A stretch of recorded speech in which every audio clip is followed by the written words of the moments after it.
ये गलत हो रहा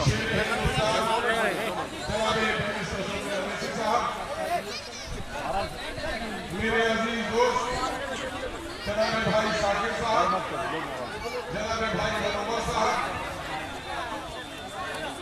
जनाब भाई मुजफ्फर साहब, इस प्रोग्राम में बड़ी दिलजमी के साथ काम करने वाले अजीजी अफसर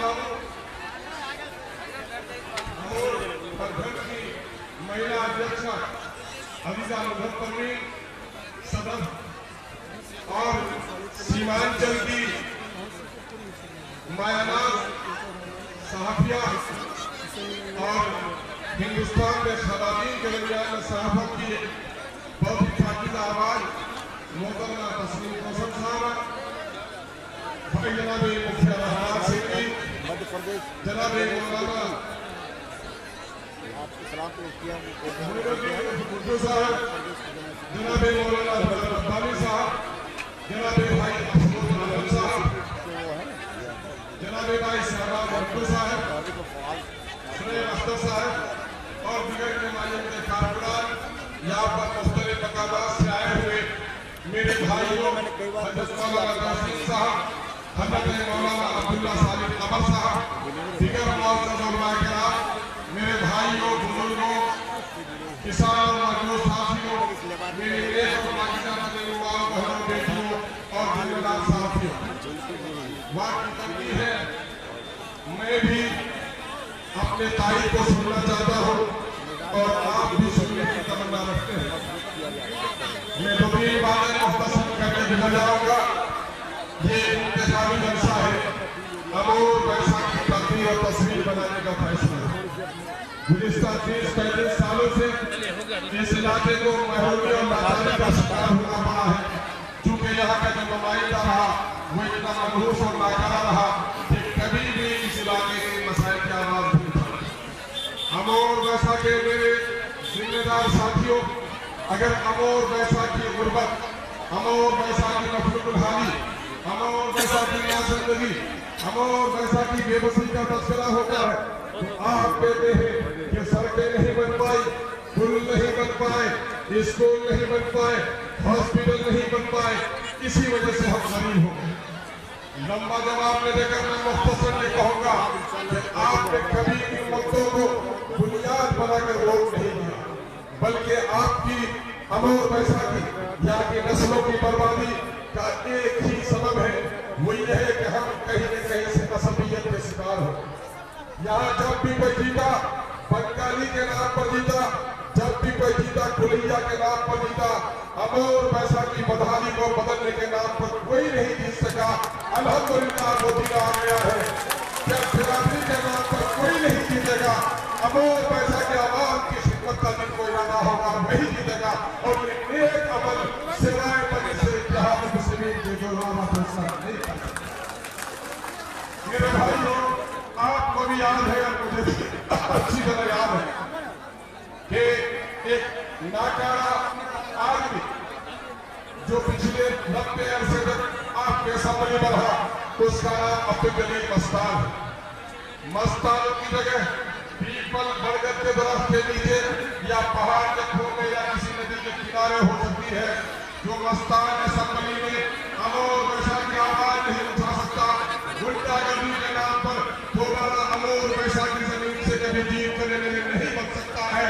मस्तान ने अपनी शरारत की वजह से, अपनी बदमाशी की वजह से, अपनी नाअहली की वजह से अपने लिए सियासी कब्रिस्तान तैयार कर लिया है, जहाँ 7 तारीखों से सियासी कब्रिस्तान में दफना दिया जाएगा, फिर कोई आवाज इसकी नहीं और वो भी ऐसी शख्सियतों का जिससे तुम्हारा कोई तुम्हारी कोई निस्बत ही नहीं है। मेरे सदन के खिलाफ तुमने मुंह खोला है, पूरी दुनिया में जिसकी इज्जत इससे लेने हमारे दिन जना और मोबाइल नीचे तुमने उस पर छीटे थे।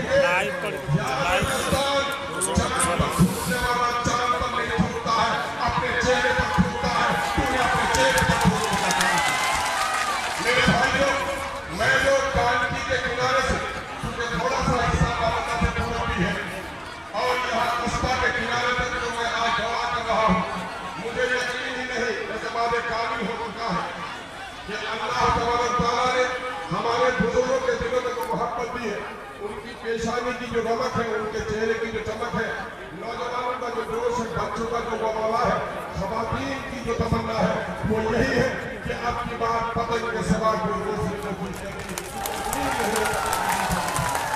पतंग के बीच का फैसला आपको 10वीं तारीख को सुनाया जाएगा, लेकिन अल्लाह तबारक व तआला का बड़ा एहसान करम है कि उससे बड़ा फैसला अल्लाह ने हमें दिखा दिया।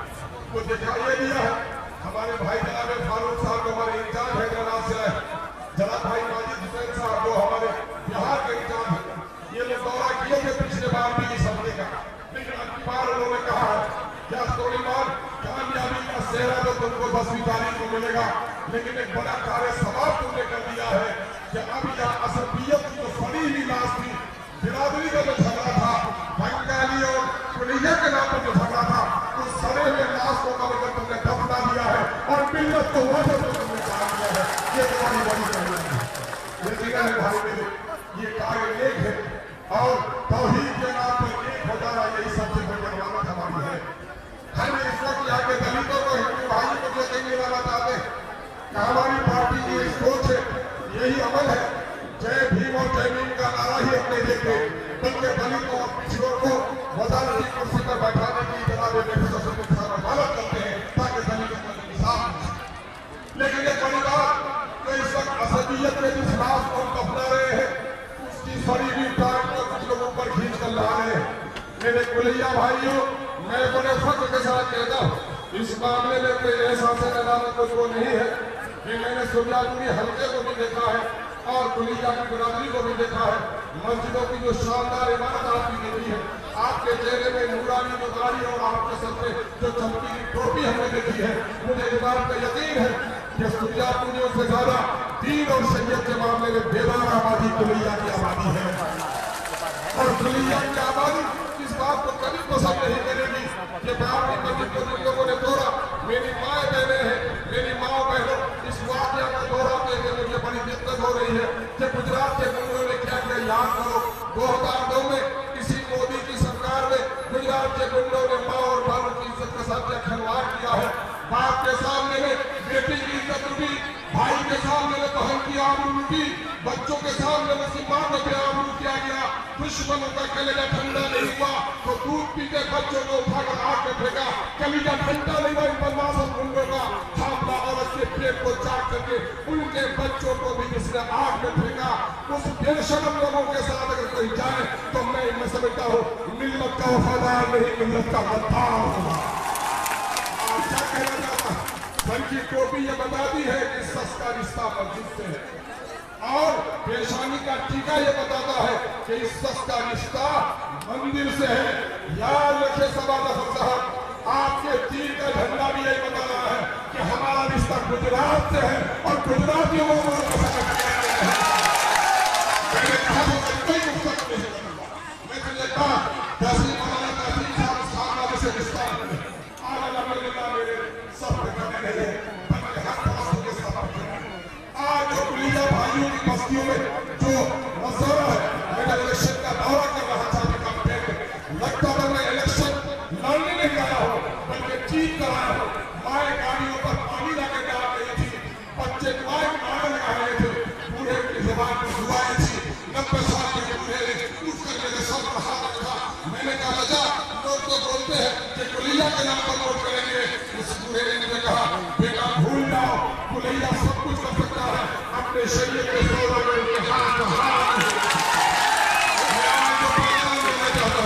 कुलिया भाइयों, मैं सदा नफर की मोहम्मद बहन से, उनके भाई से, उनके खानदान के लोगों तक पैगाम देना चाहता हूँ कि प्यारे आका ने एक बात कही है जिसका मतलब है मदद करो अपने भाई की, चाहे जालिम हो या मजलूम।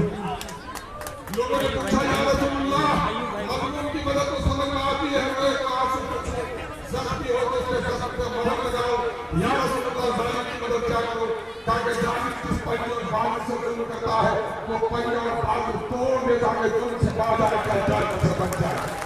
समाज की बहनों और भाइयों, उनके खानदान के लोगों, उनके रिश्तेदारों, कुलिया की तारीख चलाने वाले लोगों सुन लो, अगर समाज हमसे मोहब्बत है तो उनको हरा कर घर में बैठा दो। इसलिए इसलिए कि शरीयत को तोड़ने वालों का साथ देगा, कल क़यामत में शरीयत को तोड़ने वालों के साथ उसका हश्र होगा, कल क़यामत में मैं पूरे दावे और कर्म के साथ कह सकता हूँ, हाजी मुस्तफा हुसैन साहब के लिए सामने आप मिले हैं, कुलिया मिल्लत के दरमियान में बेदारी की ये तहरीक मेरे उस्ताद जनाब तस्लीमुद्दीन साहब ने पैदा की और उसका बाद में आकर हाजी मुस्तफा हुसैन साहब ने किया है। कुलिया आबादी के उसके हिसाब को फरामोश नहीं कर सकते। अल्हम्दुलिल्लाह यही वजह है कि 2015 में इख्तिलाफ के बावजूद मेरे उस्ताद ने जनाब बैरिस्टर सदर अवैसी साहब से मुलाकात की और कहा कि बैरिस्टर सदर अवैसी साहब आप सीमान चलाए हो, अख्तर ईमान मेरा शागिर्द है, इख्तिलाफ जरूर है मेरे शागिर्द से, लेकिन मुझे उम्मीद है कि मेरे सीने में सीमांचल का दर्द अगर है वो दर्द का खिलाफ अगर किसी के सीने में है तो अख्तर ईमान के सीने में है। अख्तर ईमान को तुमने क़यामत लेकर बड़ी जिम्मेदारी निभाई है। मैं तुम्हें यकीन दिलाता हूँ कि मैं दूसरी पार्टी में हूँ, लेकिन अख्तर ईमान को दिखाने की पूरी कोशिश करूंगा। मरहूम मखदूम ने दूसरी पार्टी में रहने की कोशिश की और आज यही वजह है कि आज बैरिस्टर साहब की यही मोहब्बत और फूल का नतीजा है कि मोहम्मद तस्लीम मजीद साहब के बेटे भाई साहब ने खबर से अपने बात को पुकार सुनी और दूसरी पार्टियों को छोड़ के उनको मौका मिला, कहीं दाएं बाएं नहीं बनता, बल्कि अपने बाप की आवाज को तमन्ना के साथ मजलिस से इत्तेहाद में से नहीं करना। मैं कह रहा हूँ कि आज हाजी मुस्तफा हुसैन साहब रहमतुल्लाह अलैह अगर जिंदा होते यही कहते बेटा सवाल हो। मैंने बच्चे को बिगड़ते हुए देखा, लल्लू के बेटे भी बिगड़ गए हैं, बेटा तो बिगड़ गया है। मैं तुम्हें आपको नहीं कहूँगा, मेरी औलाद है, मेरे माल का हिस्सेदार बन सकता है, मेरे जमीन और जायदाद का हिस्सेदार बन सकता है, मेरी रिश्तेदारी तुम्हारी रिश्तेदार ले सकती है, मेरा घर तुम्हारा घर हो सकता है, लेकिन याद रख बेटा तूने गुजरात के लोगों के साथ हाथ मिलाया है, तूने गुजरात की माँ बहन की इज्जत उठाने वालों के साथ हाथ मिलाया है, तूने बाबी मस्जिद के साथ हाथ मिलाया है, तूने एनआरसी का काला कानून लाने वाले के साथ हाथ मिलाया है, तूने कुरान की आयत के खिलाफ पाबंदी लगाने वालों का हाथ मिलाया है। बेटा तू शरीयत के दुश्मनों के साथ है, बेटा तू मेरे माल का हकदार बन सकता है, मेरे मुल्क का कत्ल हकदार नहीं बन सकता है। इसलिए कोई कहते हो कि कुलिया मेरा रिश्तेदार, वो मेरा भाई, मेरा संबंध, किसी का भी रिश्ता होता बाप से बढ़कर किसी बेटे का रिश्ता, किसी पड़ोसी से बढ़कर का रिश्ता नहीं हो सकता है। लोगों ख्याल करना, मुझे उम्मीद ही नहीं कमी है तुम्हारा, मैं अपने हिस्से को सुनना चाहता हूँ। आप लोगों ने जब फैसला करना है तो मैं आपको क्या कहूँ, दुआएं दीजिए कि 7 तारीख को मेरे वोट की हिफाजत करें। इन लोगों को गुंडागर्दी में शुरू करनी है, अपने गली मुस्तान को गुंडागर्दी में छुट्टी हुई थी वो सामने आ गई है और सभा भाई ने भी अपने अब्बा जान के साथ उनको दाग लगाते हुए इसी बाराइका की सरजमीन पर हमारे लोगों के साथ मार की। मैं बाराइका के लोगों को मुबारकबाद देता हूँ कि बाराइका के लोगों को पीटा, लेकिन बाराइका के लोग चाहते तो उनकी हसद बना सकते थे, लेकिन बाराइका के शरीफ लोगों ने उनको बख्श किया है और मंसूर साहब ने कहा क्या अख्तर ने कहा, बेटा तुम मत घबराओ, हम वो लोग नहीं है कि अपने हाथ में दंगा करें, हमारे हाथ में सबसे बड़ी ताकत वोट की ताकत है। 7 तारीख को सभा जब हम वो सिद्ध देंगे कि फिर मिल्लत का जमीन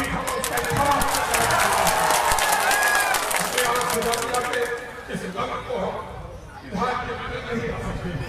लेकिन हमारे ऐसा कोई हक देंगे, चलो बच्चों का हादसा हो गया है, कई बच्चे इंतकाल कर रहे हैं, कई बच्चे जख्मी हालत में, वो कांग्रेस के आए थे दिल्ली इसके बाद, लेकिन हम उसका कोई शिकवा नहीं रहे।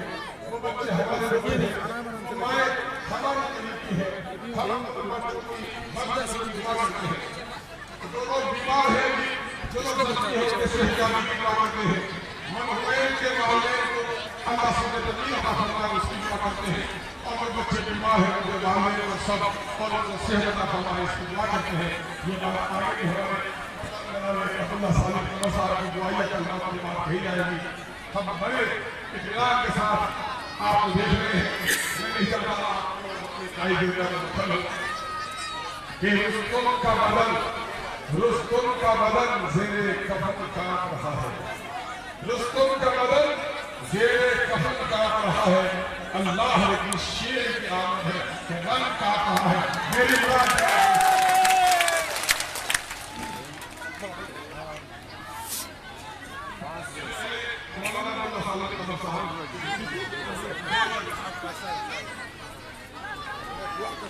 नहीं तो वो दुआ भी कर देंगे, मौलाना दुआ भी कर दीजिए और अपनी बात भी कर दीजिए।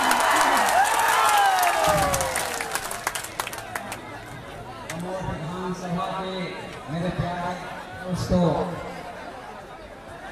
माजरत चाहता हूं मैं आप लोगों के बीच देरी हुई थोड़ी हाजिरी में। मैं बस एक दो बात कहना चाहता हूं कि इस भारत के अंदर सारे लोगों को हुकूक मिल गए इसलिए कि उन्होंने अपने अपने पसंद करने का चुन लिया, मगर सीमांचल और अमोर विधानसभा के लोगों हम लोगों को अपना हक नहीं मिला, इसलिए कि अभी हमने अपना पसंद का लीडर नहीं चुना है। अगर आपको यकीन नहीं आता है तो आप उत्तर प्रदेश की तरफ निगाह उठाकर देखिए, वहां पर मायावती खड़ी हुई, दलितों ने उनका साथ दिया, आदिवासी ने उनका साथ दिया, तो मायावती खड़ी होकर दलितों का उनका बुनियादी हुकूक उनको दिला दिया। वहां के अखिलेश यादव खड़े हुए, यादव ने उनका साथ दिया, तो अखिलेश यादव ने उनको एक मजबूत ताकतवर कौम बनाया। आपके इस बिहार के अंदर लालू यादव खड़े हुए तो बिहार के यादव को उनके हक हुकूक मिल गए। ब्राह्मण लोग खड़े हुए तो नीतीश कुमार को चुना, नीतीश कुमार ने उनको उनका हक दिया। मगर इस भारत के अंदर सबसे ज्यादा लूटी हुई पिटी हुई कोई कौम है तो वो कौम मुस्लिम माइनॉरिटी है, इसलिए कि आपने अपना लीडर नहीं चुना है। जब सब अपना लीडर चुन सकता है तो हम बैरिस्टर असदुद्दीन अवैसी को क्यों नहीं चुन सकते? मेरे भाइयों एक बात और कहूंगा, हर जमाने के अंदर इंसाफ पसंद लोग आते हैं, हर जमाने के अंदर ईश्वर अल्लाह ने अपना एक नुमाइंदा भेजा है। याद कीजिए कि जब फिरौन का जुल्म बढ़ा था तो अल्लाह ने हजरत मूसा को भेजा था। जब कारून का जुल्म बढ़ा था तो हजरत इब्राहिम अलैहिस्सलाम को अल्लाह ने भेजा था। और जब नमरूद, शद्दाद, हामान, फरीद, अबू जहल, उत्बा, शैबा का जुल्म बढ़ा था, अल्लाह तबारक व तआला ने हजरत हमजा को भेजा था, मोहम्मद रसूलुल्लाह को भेजा था। और आपको याद होगा जब हिटलर का जब जुल्म बढ़ा तो अल्लाह ने किसी न किसी दर्जे में मुजाहिदीन को भेजा था। आपके इस भारत के अंदर जालिम ताकत के खात्मे के लिए इस वक्त असदुद्दीन अवैसी साहब का जन्म हो चुका है। मेरे भाइयों, विकल्प हमारे पास है। 7 तारीख को अख्तरुल ईमान साहब को मजबूत वोटों से, ज्यादा वोटों से जिताइए ताकि पटना के दरोदीवार के अंदर सीमांचल के हुकूक को छीन कर ला सके इंशाअल्लाह तबारक व तआला। बहुत बहुत शुक्रिया। मैं अपने बैरिस्टर साहब का पूरे बिहार वालों की तरफ से शुक्रिया अदा करता हूँ कि सर आपके तरफ उम्मीद की निगाह लगाए हुए हैं। आप कदम बढ़ाइए, इंशाअल्लाह इस बार हम लोग नहीं चूकने वाले, आपके हाथ को मजबूत करेंगे, बाकी ताकतों से हम मुकाबला करेंगे। बहुत बहुत शुक्रिया, जज़ाकल्लाह। अस्सलाम वालेकुम। दुआ करा दीजिए जो हादसा कल हादसा हुए, बच्चों का इंतकाल हुआ, उनके इशारे सवाब के लिए दुआएं कीजिए। या अल्लाह जो बच्चे हादसा के अंदर या अल्लाह जहाँ भैंस हो गए चले गए इस दुनिया से, अल्लाह उनकी मग़फ़िरत फरमा दे। या अल्लाह उन बच्चों की शहादत की वजह से मजलिस इत्तिहादुल मुस्लिमीन को कामयाब कर दे। या अल्लाह तो हम जिस जायज़ मकासद के लिए आगे बढ़े हैं, या अल्लाह तो हमारे जायज़ मकासद में भरपूर कामयाबी अता फरमा। या अल्लाह हम लोग भूखे रहकर या अल्लाह मजलिस के लिए दुआएं कर रहे हैं, मेहनत कर रहे हैं, या अल्लाह तो हमारी मेहनत को, गरीबों की मेहनत को, या अल्लाह पेट को सबकी मेहनत को या अल्लाह तो कबूल फरमा ले। या अल्लाह अमोर विधानसभा के लोगों की आँख को तो सुन ले। या अल्लाह उनके पसमानदगान को सब्र जमील अता फरमा। जो बच्चे शहीद हो गए उनके परिवार वालों को हिम्मत और हौसला अता फरमा। उन बच्चों की मग़फ़िरत फरमा कर जन्नतुल फिरदौस में आला मक़ाम अता फरमा। या अल्लाह हमारी छोटी सी मुख्तसर सी मजलिस को, दुआ को कबूल फरमा। सल्लल्लाहु तबारक व तआला अला खैरि खल्क़ि मुहम्मद व आलिहि व अस्हाबिहि अजमईन।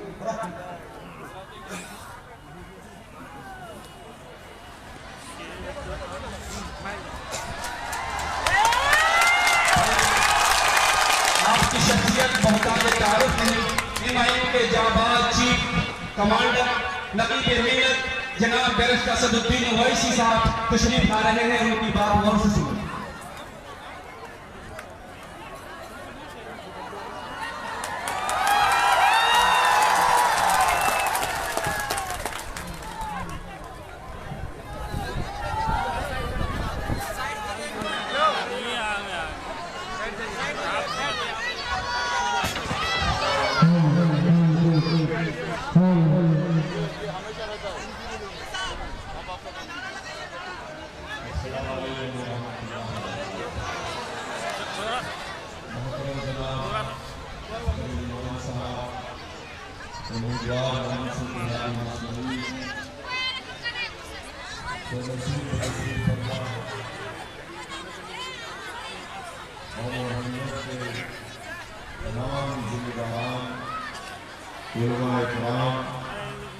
मेरे मजलिसी मौजूद हाजिर मैं तमाम का शुक्रगुजार हूँ कि आपने अपना दीन की वक्त निकालकर आज के इस इंतज़ामी जलसे में शिरकत की और मुझे पूरा यकीन है कि आप लोगों की बड़ी तादाद में जो आप यहाँ पर जमा हुए हैं यकीन इंशाअल्लाह ताला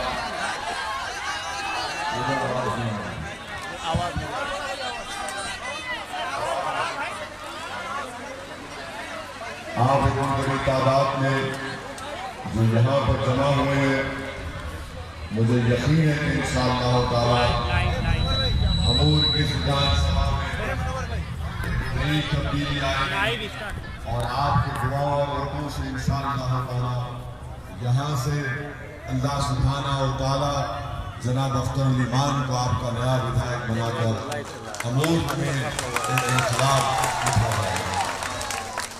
मेरे अजीज दोस्तों और बुजुर्गों, 5 साल पहले हमने बिहार में अपने सियासी सफर का आगाज किया और हमने ये कहकर अपने सियासी सफर का आगाज किया कि हम सीमांचल की सरजमीन पर बसने वाले लोगों के लिए इंसाफ चाहते हैं। आज आप जानते हैं कि जब मजलिस ने सीमांचल का नाम लिया तब उस वक्त ना कांग्रेस, ना राजद, ना जेडीयू, ना बीजेपी सीमांचल का नाम नहीं लेते थे।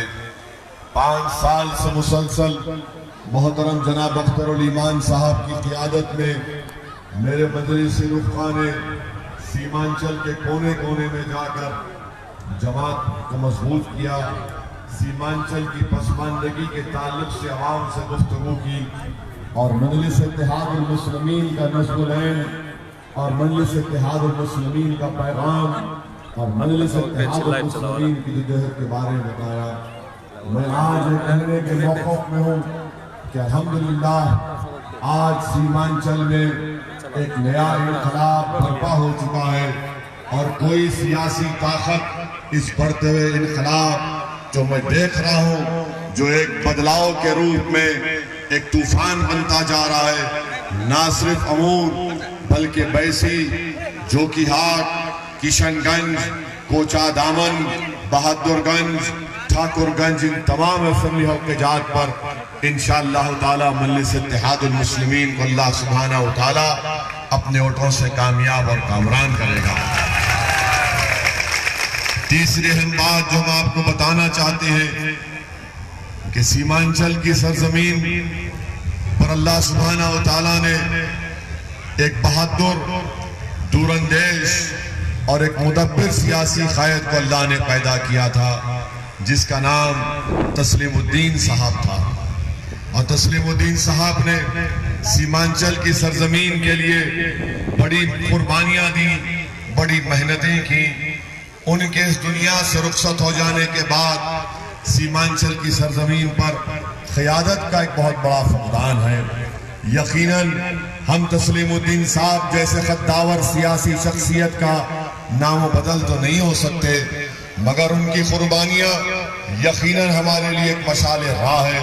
हम उस रास्ते पर जरूर चलेंगे जो तस्लीम साहब चले थे, ताकि सीमांचल से इंसाफ हो सके।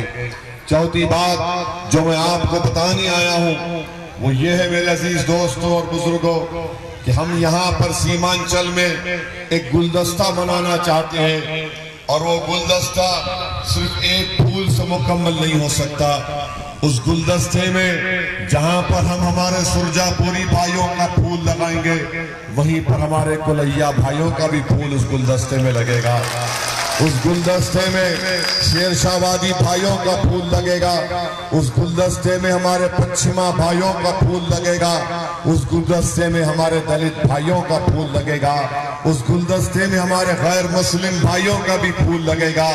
तभी जाकर हम सीमांचल की लड़ाई पर कामयाबी हासिल कर सकते हैं। ये गुलदस्ता बनाना है और हम आपसे अपील करने आए हैं, बल्कि पूरे अखलास के साथ आपसे गुजारिश करने आए हैं कि बगैर आपके ताउन के, बगैर आपकी दुआओं के, बगैर आपके साथ के हम ये गुलदस्ता नहीं बना सकते। हम यहाँ पर अपनी मकबूलियत के लिए या अपनी अना की तस्कीन के लिए नहीं आए हैं मेरे भाई। अल्लाह हमारी नीयत को जानता है। हम यहाँ पर आए हैं, इसलिए आए हैं ताकि सीमांचल की सरजमीन पर बसने वाले आप गयूर इंसानों से इंसाफ हो सके। आपने बरस दिया, उनको वोट दिया, मगर हर मुकाम पर बिहार में तरक्की हुई। अगर किसी मुकाम को यतीम और लाचार समझकर छोड़ दिया गया तो सीमांचल की सरजमीन है। इसीलिए हम आपसे अपील करने आए हैं कि आप जब 7 तारीख के दिन अपना वोट डालने जाएंगे, याद रखिए सीमांचल की सुनवाई में असदुद्दीन ओवैसी मुद्दा नहीं है, मुद्दा आप है मेरे भाई। ये लड़ाई आपकी लड़ाई है, ये लड़ाई आपके मुस्तकबिल की लड़ाई है, ये लड़ाई हमारे मासूम बच्चों की तालीम की लड़ाई है।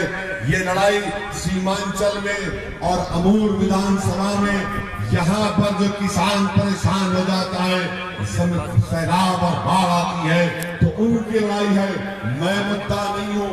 यकीनन जमहूरियत में आप जिसको पसंद करते हैं आप उनको वोट दे सकते हैं, और मेरा मानना यह है कि अल्लाह जिसको कामयाब करना चाहेगा, दुनिया की कोई ताकत उसकी कामयाबी को नहीं रोक सकती। मेरे अजीज दोस्तों और बुजुर्गों, हमने अख्तरुल ईमान को हमारे जो बिहार प्रदेश के सदर हैं, अमूर की जनता की खिदमत के लिए आपको उम्मीदवार बनाकर पेश किया है। हम आपसे अपील करने आए हैं कि आप पतन छाप पर मीम न्यूज़ वेब की ताज़ा तरीन खबरों के लिए लाइक करें, सब्सक्राइब करें हमारा यूट्यूब चैनल।